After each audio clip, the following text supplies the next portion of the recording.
My full name was Veronica, but everyone around me from an early age, including my parents, preferred to call me Nika.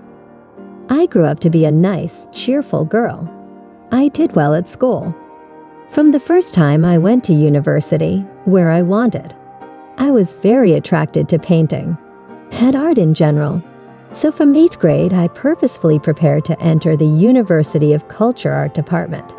Years of study passed very quickly and cheerfully. I got a diploma and some fame in the circles of young artists and collectors. And when I was able to recognize and appraise an ancient Byzantine icon of the 15th century, which then went to auction for the estimated amount announced by me, I have already been invited to appraise their treasures by quite wealthy collectors. Fame and respect among customers and colleagues is not only a prestige, but the opportunity to receive a good reward. So after a while, I moved into a luxurious 2-room apartment in the center of the city. At the same time, I started to build a 2-story country house. Though not a palace, but quite a cozy dwelling. In this house, I planned to place my own collection of icons, the beginning of which was laid in one of the expeditions to the Russian North in my student days. Based on the materials of this and other expeditions, by 1 year I had written and published a book, Antique Paintings of the Russian North, which quickly sold out and replenished personal libraries, specialists, art historians, and collectors. Young, beautiful, successful, and moderately cheeky. I was already shining at art auctions, not only at home, but also abroad. For all that, I took great care of myself with great taste. I dressed, played sports to be in great physical shape. Everything was fine, but I just could not choose a candidate for a husband. There were plenty of suitors.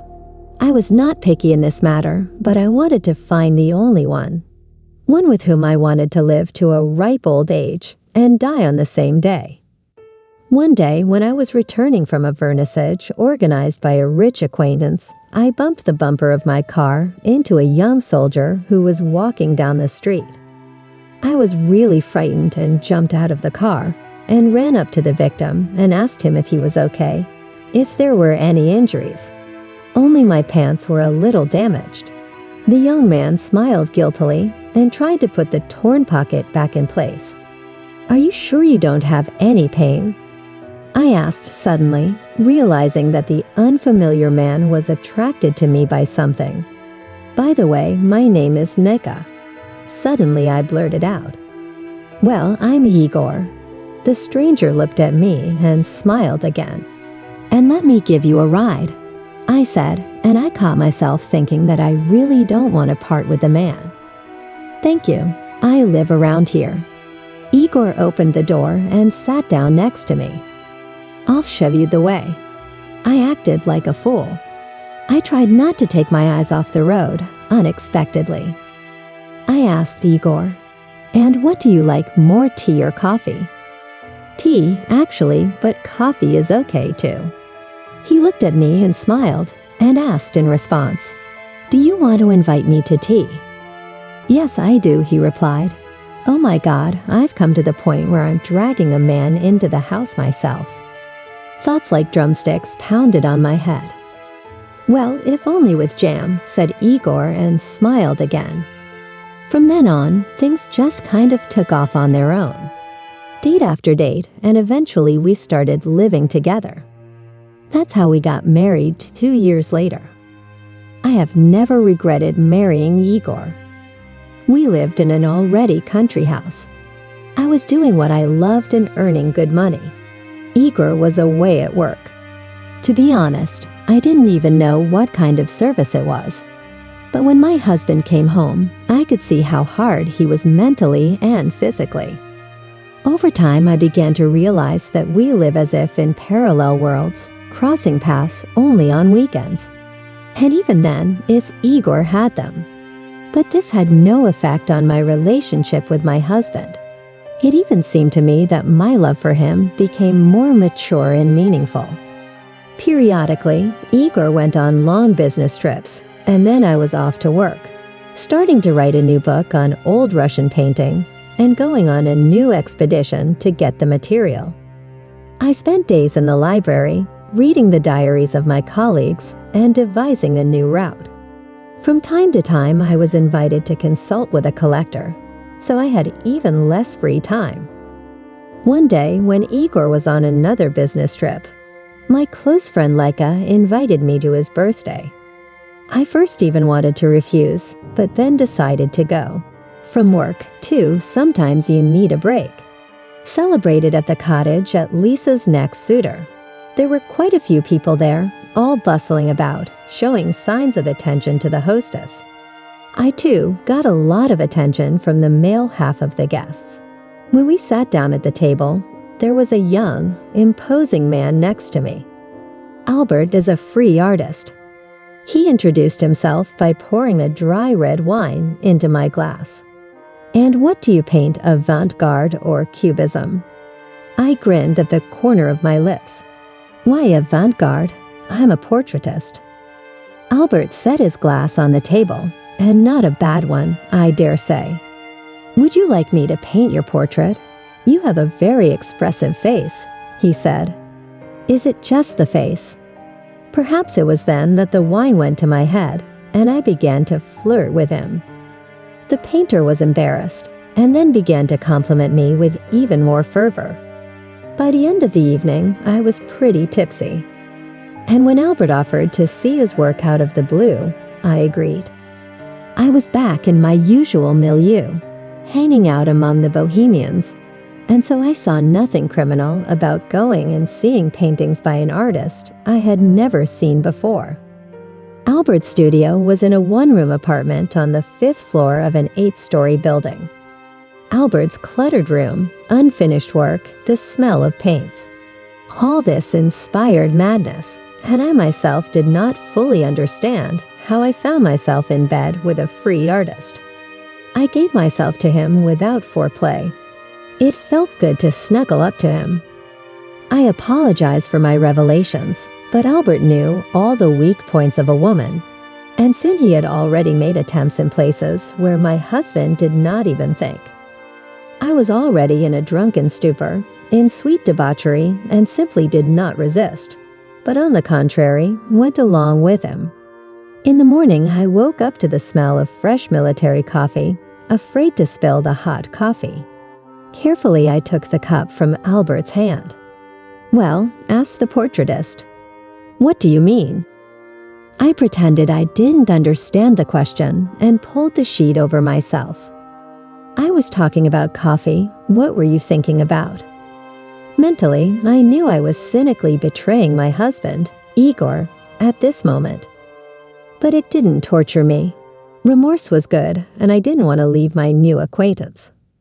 "But so, let's go on," interrupted my thoughts by saying Albert, and took the cup from my hand and put it on the table at home. I didn't return until the next day. I wasn't expecting Igor so early, so I wasn't afraid of my husband's sudden arrival. After 2 years of a quiet, measured life with my husband, I was tempted to go out. No, I did not feel remorse. I just did not know how to go on. Immediately stop the relationship with Albert, or conversely, to continue. The night and day spent in bed lover, I did not consider treason. What's the big deal? I'm not going to leave my husband. But I regretted a little bit. Not flushed. Just one day, Igor stopped seeing me as a woman, stopped giving me flowers, saying compliments.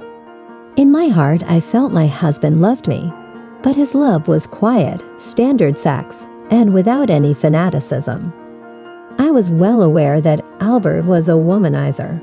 His extensive experience in bed told me that. A twisted fantasy. But the next morning, Albert texted me that he wanted to see me, and I couldn't resist. I spent the night in his arms again. The vicious liaison dragged on. I spent every evening with my lover, almost always staying the night at his place. Fortunately, Igor had not yet returned and could safely give himself to passion. Passion. At some point, I realized it wasn't love. I would never exchange Igor for Albert. Every time I went on a date, I convinced myself that this was the last time. But I couldn't help it, so I went to my lover again and again. "What could you possibly have in common with this soldier?" Kissing me, Albert asked. "This man is not your type. You're so lofty, all about art." I was silent. Passion surrounded my head, and I didn't want to talk at all. Only pressed my lover's head tighter, giving him all my body and soul, listening to his caress. Almost a month passed. Albert had already begun to demand that I move in with him. He wanted to tell Igor himself about our relationship, and at any cost to get him to divorce me. It got to the point that he was jealous of me to his own husband. And then I realized I didn't want that to happen at all. I had taken a walk, and that was it. Besides, my husband was due back any day now. When I told Albert that our meetings would no longer take place, he threw a fit and tried to hit me. He shouted at the whole staircase that I would not give him up so easily, and still sooner or later I will be with him. 2 days later, Igor arrived. He held me in his arms for a long time, as if he was afraid that I might disappear. I fussed around the house, setting the table, but Igor took me into the bedroom, and we loved each other for a long time. It seemed that my husband couldn't get enough. And at that moment, I realized that I had no one in the world more dear to me than him. The affair with the painter now seemed somehow unreal. It was in the past, and I didn't even want to think about it. 2 days had passed since Igor's return, and we couldn't get enough of each other. I felt a sense of guilt toward my husband that grew stronger every day. It was literally eating away at me from the inside. I didn't know what to do, how to redeem myself in front of Igor. Several times I tried to tell him everything, to throw myself at his feet and apologize for what I had done. But I knew that my husband loved me very much, but would never forgive me. I called all kinds of names to myself. But what's done cannot be undone. We were having breakfast and discussing our plans for the weekend. When the doorbell rang insistently, Igor opened the front door and saw 2 policemen. A full woman and a man rubbing their hands nervously. Looking out from behind my husband, I recognized Albert among the crowd. My heart felt uneasy, frozen. What did he want? Citizen Belogorsk Igor Vladimirovich. One of the policemen moved closer to Igor. "You are detained." "I don't understand. What am I being accused of?" My husband looked around and looked at me in a kind of helpless surprise. "Of domestic violence, of beating your own wife. Were you bullying her when you found out she wanted to leave you for her lover?" The woman standing behind the police officers almost screamed. She pointed with her hand to the real Albert behind her. "Mr. Rubinchik has written a statement saying that you are forcibly restraining both Mrs. Beloborskaya and systematically beating her." Igor turned to me. "What does all this mean, Nika?" Albert said, "What it means is that we love each other and want to be together. Nika wanted to get a divorce and leave for me, but you locked her in the house." Albert squeezed forward and stood close to Igor.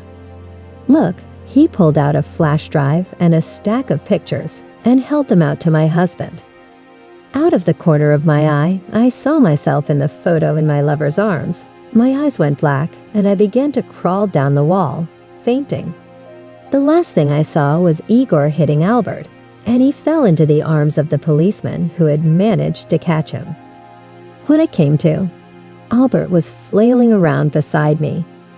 I was lying on the couch in the living room, open with a plate and a cold towel on my forehead. The stranger sat in the chair across from me, staring at me in silence. What is the meaning of all this? What are you doing in my house? Where is my husband? Almost in a shorthand. Exhaled, don't worry, sweetheart, your husband won't hurt you anymore. He's been taken to the station. I hope this animal gets what's coming to him. In the meantime, we will prepare all the necessary documents for the divorce.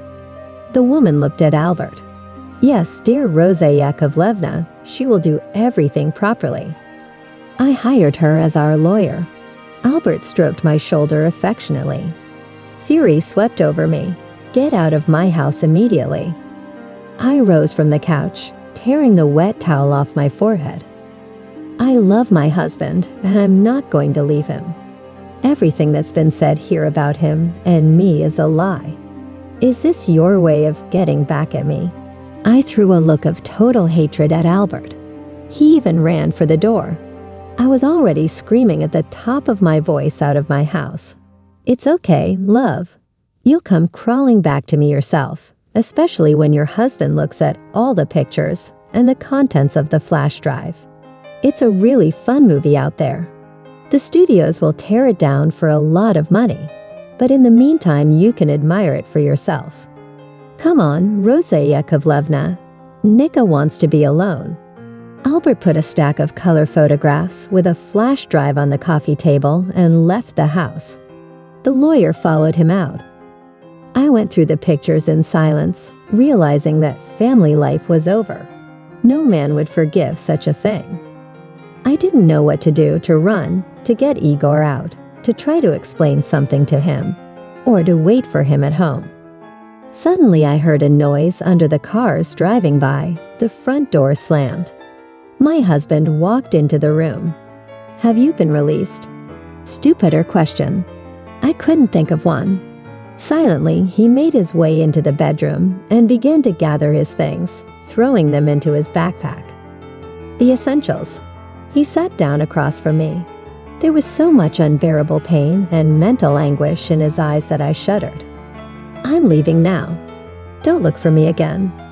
I won't come back, and I won't interfere with your happiness. My husband rose slowly. For a second, I thought he wanted to say something else. But Igor turned and took the wedding ring off his finger and placed it neatly on the coffee table, then threw the bag on his shoulder. And without saying a word, he left, carefully shutting the door behind him. Through the window, I saw him get into a cab, and a minute later, the car disappeared around the corner. At that moment, I realized that I had lost practically everything in an instant. Now my reputation was on the line, and I had to go to war with Albert for dirt on me, so long as he has not spread it on the network.